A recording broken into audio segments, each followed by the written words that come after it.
大家好，我係車廳人。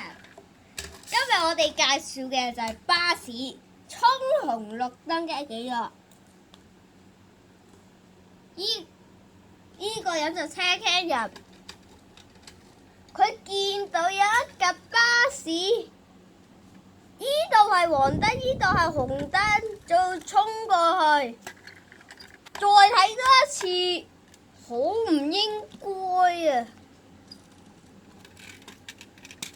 有一架 M8X 號線喺嗰度拍嘅時候衝紅綠燈，尤其是 N241、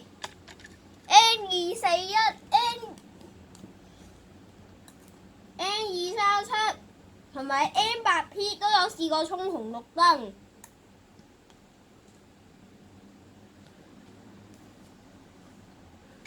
雖然都冇犯法，但係衝紅綠燈係好危險，好危險，實在好唔應該啊！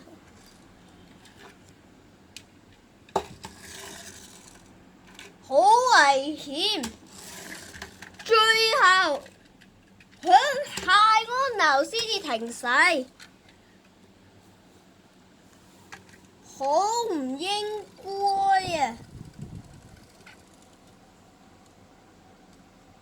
好唔應該啊！如果下次車廳又再見到衝紅綠燈嘅，非常超級危險。